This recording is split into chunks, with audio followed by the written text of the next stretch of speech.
Il n'y a pas assez d'informations à apporter aux Français sur ce que peut être une fin de vie, parce qu'on considère que les Français n'ont pas envie de s'intéresser à ce sujet. Donc il y a eu un frein médiatique à traiter ces sujets. Et puis, il y en a qui mettent en avant les situations dramatiques, de la même manière qu'au journal télévisé, on va montrer les accidents et pas les choses qui se passent bien. Donc on masque la réalité de la plupart des fins de vie qui se passent pas si mal que ça, ou aussi bien que possible, sachant que ça sera jamais Walt Disney. Hein, c'est pas, il ne faut pas rêver. Aller dans des services où les gens finissent leur vie, c'est quand même des moments qui sont confrontants, mais c'est la vie. Ou alors on nous fait croire qu'on pourrait avoir une vie avec des rubans et des fanfreluches partout. C'est pas ça la vie. Bon.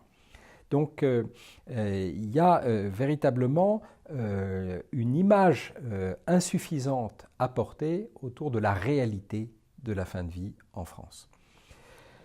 Pour autant, les Français s'intéressent à cette question. Et on voit, avant on parlait de la mort, il y a encore 20 ans ou même 10 ans, qu'au moment de la Toussaint, c'est le seul moment de l'année où on parlait de la mort. Le reste du temps, il fallait vivre heureux en mettant la mort à l'écart. Bon.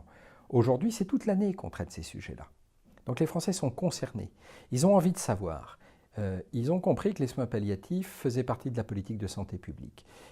Lors des États généraux de la bioéthique, ils ont mis le sujet de la fin de vie en tête de liste. Ils n'ont pas mis le sujet de l'euthanasie en tête de liste. Ils ont mis le sujet de la fin de vie, c'est-à-dire l'amélioration de la qualité de la fin de vie.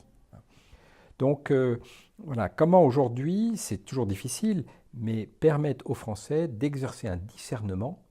Ben, pour ça, il faut les renseigner, il faut leur donner accès à de l'information. Il ne faut pas leur adresser des messages simplistes, il ne faut pas leur faire peur, il ne faut pas les pousser à la stigmatisation. Donc il y a une pédagogie qui est encore très insuffisante sur ces sujets-là.